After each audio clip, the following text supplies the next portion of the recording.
Bonsoir à tous, je suis Kevin Gall, ministère prophétique. Nous sommes le 29 novembre 2020, il est 21h50.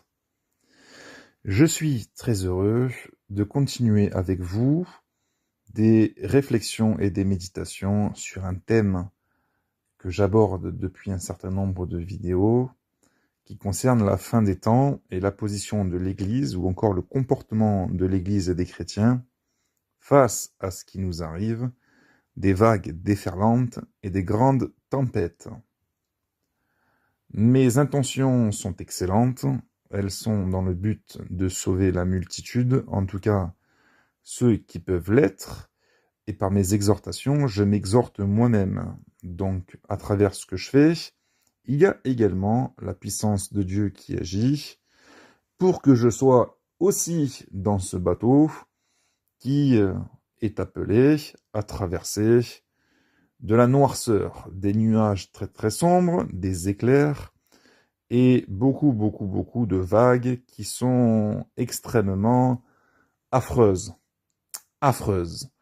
Mais il y a une promesse de Dieu, c'est que derrière ces choses se cache une magnifique lumière, un magnifique soleil et un calme très apaisant, très paisible, une paix qui est divine, et une gloire et un poids éternel de gloire qui n'existe pas sur la terre, mais qui existe et qui est réel dans les cieux, la cité mère, la cité des chrétiens, l'endroit que nous cherchons à aller, l'endroit que nous chérissons sans même l'avoir vu de nos propres yeux.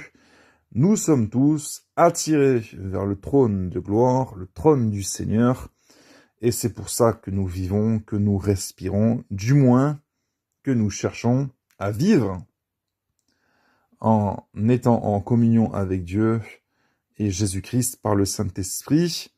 Nous avons toutes ces envies, toutes ces choses qui nous montent à cœur, et c'est normal. Et c'est normal, et c'est normal, et c'est normal. Et bien évidemment, il faut rester focalisé sur ces choses pour arriver à surmonter les épreuves de la vie, épreuves dans lesquelles Dieu nous soumet, de manière à ce que nous soyons éprouvés et à ce que nous soyons façonnés à l'image de son Christ. Je remercie le Seigneur pour toutes les difficultés, pour toutes les épreuves, pour tous les maux qui sont envoyés dans nos vies. Je bénis Dieu pour ces choses, puisque ces choses, si on veut bien le comprendre, sont extrêmement salvatrices. Merci Seigneur pour les bonnes choses, mais j'ai envie de dire merci Seigneur pour les mauvaises choses. Elles sont importantes, elles sont utiles, je le répète, pour notre croissance, elles sont salutaires. Alors c'est sûr que si on est jeune chrétien, ou si on n'est pas du tout chrétien et qu'on m'écoute, on peut penser que je suis complètement taré, mais pas du tout. Si ce que je dis semble être une folie, ce que je dis est une folie pour ceux qui périssent. Mais pour ceux qui sont sauvés, il y a de la joie. Il y a beaucoup de joie à entendre ce genre de messages qui sont bibliques, L'esprit des prophètes, l'esprit des apôtres, l'esprit de Christ lui-même attestent ces choses, et nous sommes, je le répète, dans ce même troupeau qui a traversé les siècles. Dieu sait combien de saints sont là-haut, Dieu sait combien d'hommes de Dieu et de femmes de Dieu sont là-haut en train de se réjouir, et Dieu sait le nombre de personnes, anges comme morts, qui sont là à nous attendre et qui sont prêts à nous accueillir dès notre mort prochaine. Je sais, je suis rabat-joie, mais je vous garantis que je vous dis ces choses avec une grande paix, une grande assurance et même une grande joie. Alors, si vous m'écoutez, j'aimerais vous partager un sujet qui, je le répète, est dans le même thème, une vidéo que je fais et que j'ose intituler « L'Église, un peuple joyeux de mourir ». L'Église, un peuple joyeux de mourir.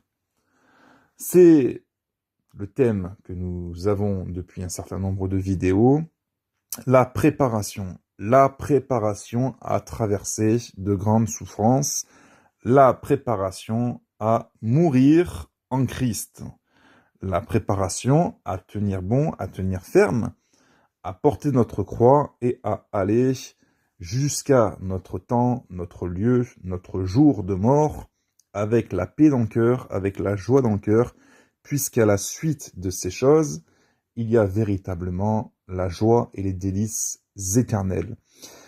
Ma vidéo d'hier était claire, Dieu est en train de façonner le monde à la manière apocalyptique.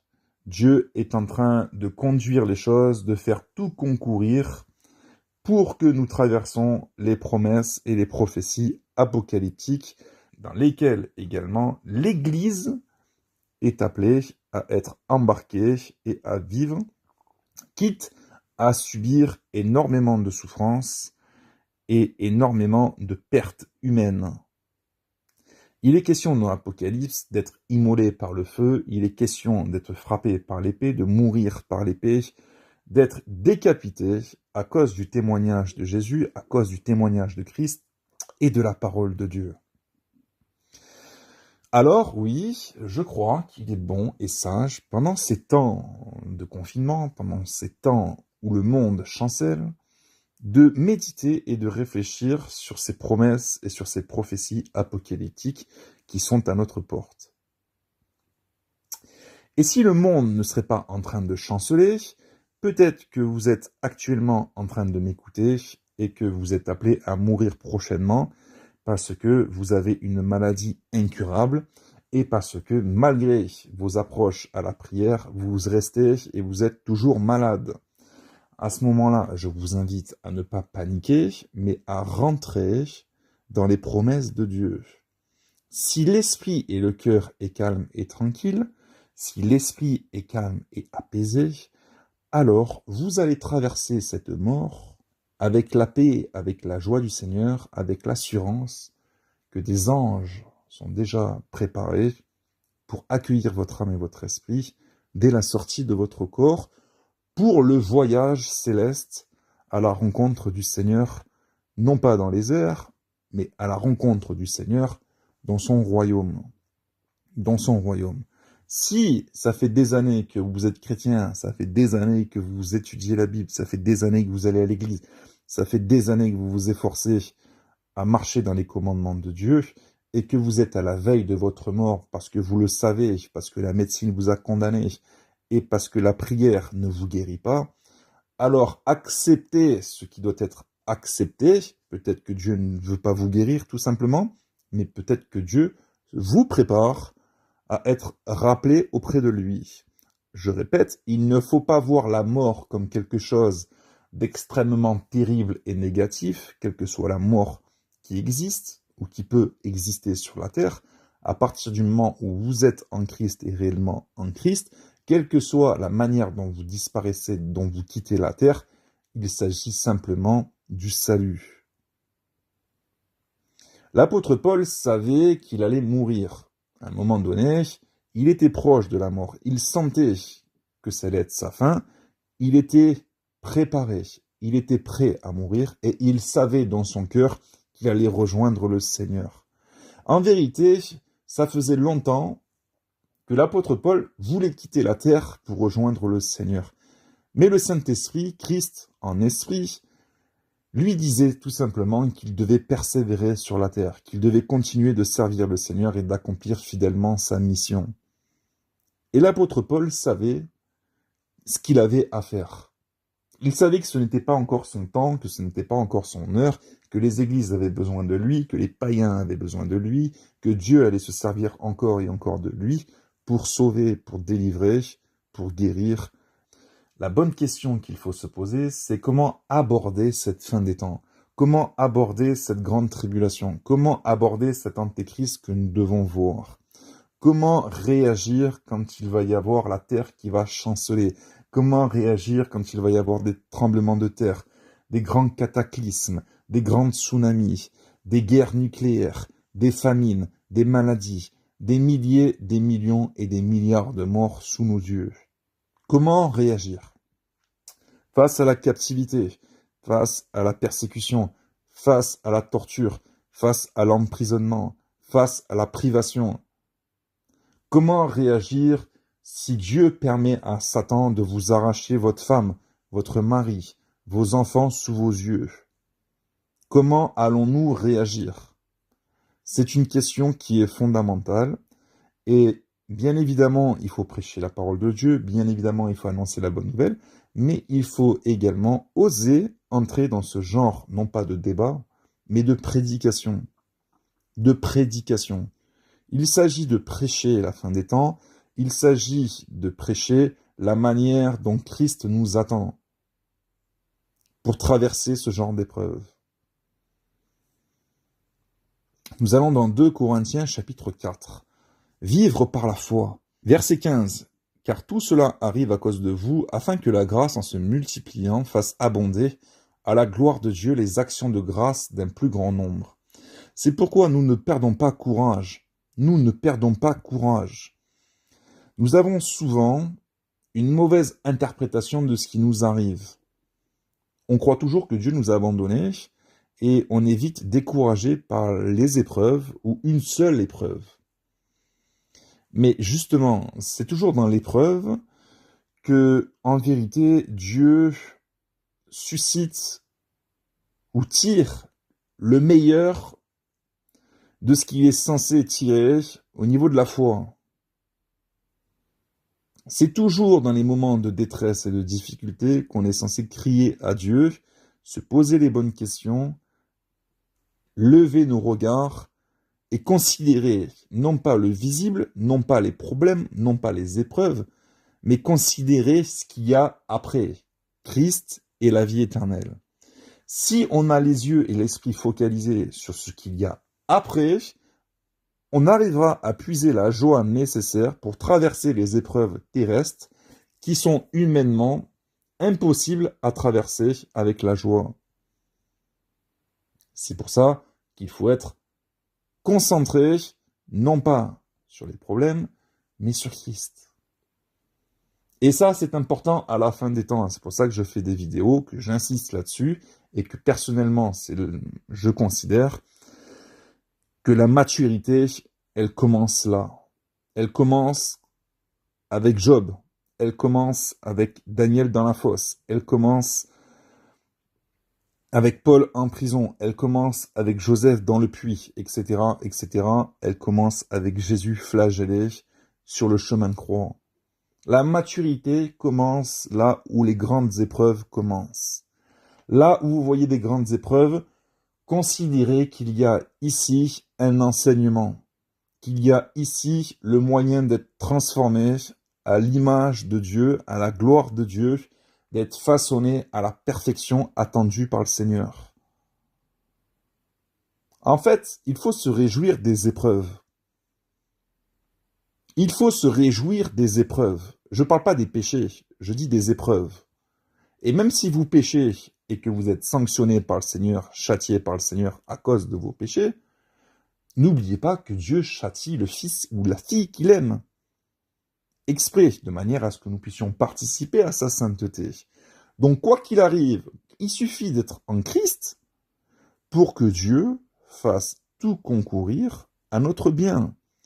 Même si tout faire concourir, c'est nous conduire au feu, c'est nous conduire à la guillotine et c'est nous conduire à la crucifixion, c'est pour notre bien. Parce qu'il y a un poids éternel de gloire qui nous attend et il ne faut pas, là-dedans, perdre courage. C'est pourquoi nous ne perdons pas courage et lors même que notre homme extérieur se détruit par la vieillesse ou même encore par la maladie ou encore par la mort, notre homme intérieur se renouvelle de jour en jour, car nos légères afflictions du moment présent produisent pour nous, au-delà de toute mesure, un poids éternel de gloire. Nos légères afflictions du moment présent. Sachez que nos légères afflictions du moment présent, et peut-être que vous traversez quelque chose de très compliqué, même si c'est quelque chose de très compliqué, ça reste quelque chose de léger, en vérité. et de très temporaire. Mettez-vous à la place de ceux qui sont dans le séjour des morts ou appelés à la GN, qui sont déjà morts et condamnés. Eux, ils ont de quoi se lamenter. Mais nous qui sommes en Christ et qui traversons des épreuves compliquées, en vérité, nous sommes profondément dans de légères afflictions du moment présent, qui en vérité produisent pour nous, au-delà de toute mesure, un poids éternel de gloire. Il y a derrière les épreuves une récompense. Mais il faut que les épreuves soient traversées selon les règles de Dieu. C'est pour ça, dès qu'il y a des épreuves, vite, se calmer, pour ne pas mal réagir. Réagir conduit à de grands péchés, ça conduit à l'enfer. Le discernement, la sagesse, la réflexion sur les choses, sur les épreuves, la prière, la méditation de la parole de Dieu, l'écoute, l'entendement de ce que Dieu vous dit dans vos épreuves, c'est ça qui va vous sauver et qui va vous aider à faire les bons choix. Des bons choix où on va vous dire « mais vous êtes complètement fou, vous êtes complètement folle d'agir comme ça ». C'est là, en agissant bien, que vous allez obtenir une récompense. Souvenez-vous de Jésus qui a dit « aime ton ennemi, fais-lui du bien, on te persécute, pas de souci, tu bénis ». Parce qu'il y a une récompense à saluer, non pas que ceux qui nous aiment, mais également à saluer et à faire du bien à ceux qui ne nous aiment pas. Il y a une récompense, il y a un poids éternel de gloire à traverser des afflictions, des souffrances très difficiles, mais qui sont traversées d'une manière digne du Seigneur. Le plus dur, c'est d'obéir. Le plus dur, c'est de faire ce que Dieu nous demande de faire quand c'est très difficile. C'est là qu'il faut se tenir devant Dieu, parce qu'il y a toujours la solution quand on obéit à la volonté de Dieu. Un poids éternel de gloire parce que nous regardons non point aux choses visibles, mais à celles qui sont invisibles. On n'est pas là en train de baser nos actes sur ce que nous avons, sur ce que nous voyons ou sur ce que nous subissons. On base nos actes sur ce qu'on sait des lois spirituelles de Dieu, des commandements de Dieu et des récompenses qui nous sont promises liées à l'obéissance. Autrement dit, on base nos actes sur les choses invisibles, notre comportement sur les choses invisibles, notre état d'âme sur les choses invisibles. Car les choses visibles sont passagères et les choses invisibles sont éternelles. Quand on considère les choses invisibles qui sont éternelles, on parvient, et c'est la seule solution, à surmonter des épreuves qui sont visibles, mais qui sont en réalité des illusions, et c'est surtout temporaire. C'est la seule solution de parvenir à la vie éternelle, c'est de surmonter ces choses en considérant l'invisible qui est derrière. La suite de ces choses, les récompenses, la paix et la joie. Après chaque tempête, il y aura toujours le calme. Après chaque tempête, avec Dieu, il y aura toujours le calme. C'est clair. C'est la loi de Dieu. Le Seigneur ne peut pas se renier lui-même. Après chaque tempête, quelle qu'elle soit, je dis après chaque tempête avec Dieu, quelle qu'elle soit, il y a le calme.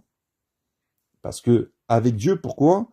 Parce que Dieu est toujours avec nous, malgré les tempêtes. Mais encore faut-il qu'il soit reconnu avec nous, qu'on le considère, qu'on le sache, et surtout qu'on le réalise qu'il est avec nous, et qu'il ne nous a pas abandonnés.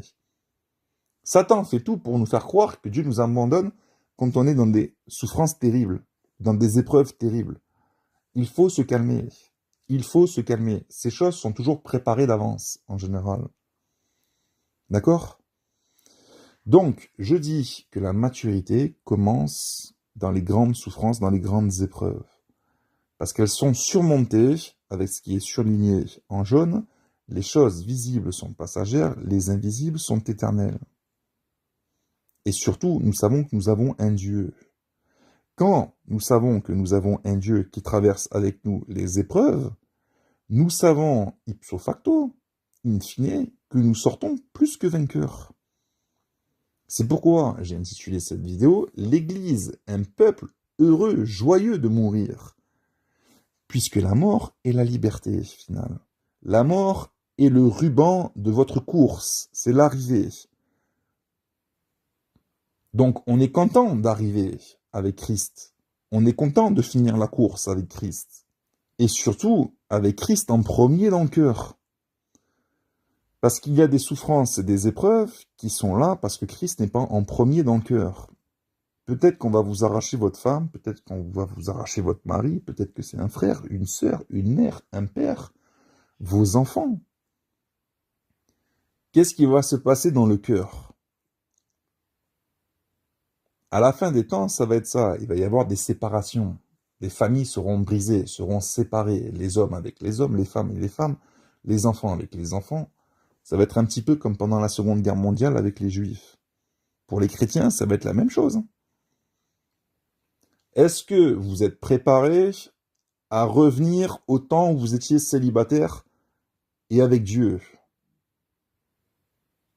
Peut-être que vous avez connu Dieu en étant marié. À ce moment-là, il va falloir revenir au temps où vous étiez célibataire, mais cette fois-ci avec Dieu.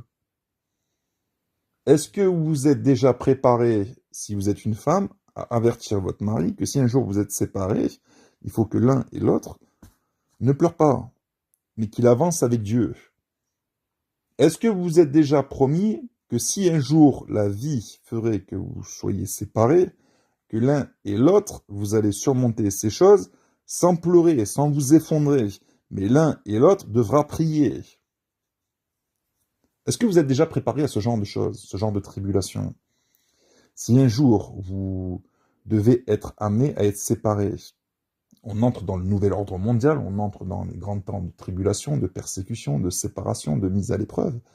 Est-ce que vous êtes déjà projeté sur cet avenir? Ou est-ce que vous croyez que vous allez être enlevé comme ça, sans traverser la moindre épreuve?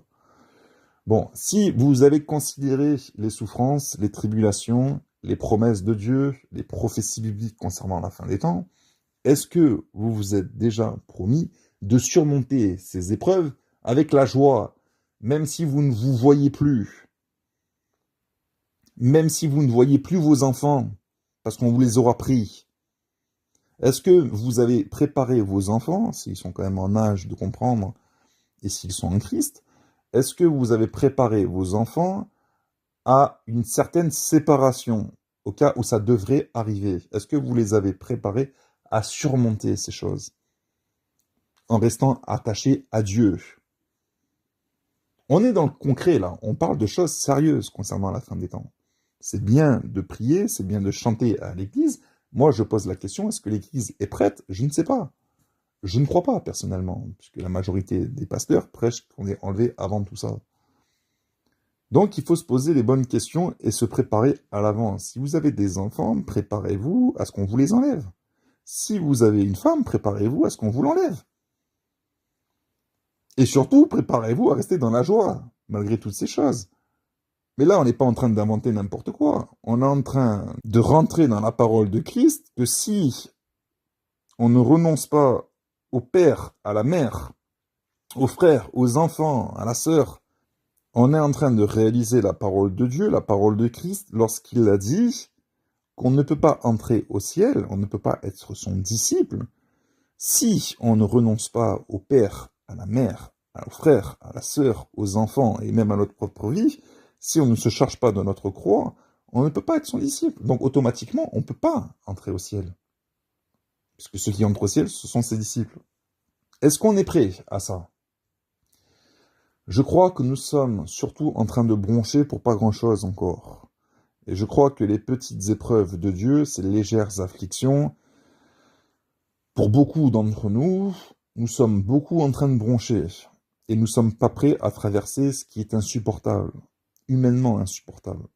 Et ce qui peut être surmonté que par la puissance du Saint-Esprit. C'est pour ça qu'il faudra de l'huile et qu'il faudra être une vierge sage, préparée.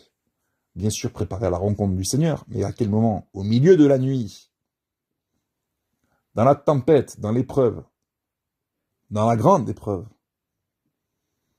dans la joie, dans la joie, dans la joie, dans la joie, dans la joie, dans la joie, dans la joie. Est-ce que vous considérez que le jour qui est aujourd'hui est votre dernier jour? Est-ce que vous considérez que le jour de demain sera votre dernier jour? Est-ce que vous vivez les jours comme si c'était les derniers? Ça aide, ça aussi. Parce que Dieu fait tout pour qu'on ne soit pas au courant aussi de toutes choses. Il y a des choses qui sont cachées, qui n'appartiennent qu'à Dieu. Vous aurez beau les demander à Dieu, vous ne les obtiendrez pas, ces révélations. Parce que ça restera caché. Il y a des choses que Dieu voudra vous révéler, il y a des choses que Dieu ne voudra pas vous révéler. Même s'il a révélé à Pierre comment il allait mourir, il ne lui a pas dit le jour et l'heure. Dieu ne dit pas le jour et l'heure à laquelle l'Église sera enlevée. Vous ne connaissez pas le jour exact, l'heure exacte de votre mort. Pourquoi? Parce qu'il faut constamment être préparé. Ça peut être ce soir, ça peut être demain, que Dieu vous redemande votre âme. La question est, est-ce qu'on est prêt? Sans même parler de la grande tribulation et des grands bouleversements planétaires. La question est, est-ce qu'on est préparé à mourir? Et surtout, est-ce qu'on a la joie et l'assurance du salut? L'Église, un peuple joyeux de mourir. Pourquoi? Parce qu'on est en train de mourir petit à petit par la vieillesse, naturellement, et on mourra certainement un jour ou l'autre, Dieu le connaît. Et quelle attitude on va avoir quand on va sortir de notre corps? Est-ce qu'on va pousser des cris de joie? Est-ce qu'on va rendre gloire à Dieu? Ou est-ce qu'on va se mettre à pleurer et pourquoi je suis mort, et patati, patata, et pourquoi je quitte la terre, et commencer à se rebeller? Enfin, vous voyez ce que je veux dire? Ça aussi, on peut rentrer dans ce genre de réflexion et de méditation. Si vous mourrez maintenant, et que vous sortez de votre corps, quelle réaction est-ce que vous allez avoir? Est-ce que vous allez être révolté d'être mort? Vous allez vous voir comme ça, vous allez voir votre corps qui est mort, vous n'allez pas comprendre ce qui se passe. Quelle attitude vous allez avoir? Quand vous allez comprendre que vous êtes mort, quelle attitude vous allez avoir? Est-ce que vous allez regarder vers le haut? Est-ce que vous allez regarder vers le bas? Est-ce que vous allez vous attendre à recevoir la lumière? Est-ce que vous allez vous attendre à avoir un puits qui s'ouvre sous vos pieds? Et des esprits qui viennent vous chercher? C'est ça la bonne question. Mais il vaut mieux se poser ce genre de questions avant de mourir qu'après. Parce qu'il s'en passe des choses à la sortie du corps. La question est, est-ce qu'on a l'assurance du salut et est-ce qu'on est joyeux de mourir? Je dis pas suicidaire, je dis joyeux de mourir. On va pas nous-mêmes se provoquer la mort pour espérer voir le Seigneur. Ça, c'est interdit, hein. Je précise dans cette vidéo, afin qu'il n'y ait pas de mauvaise interprétation.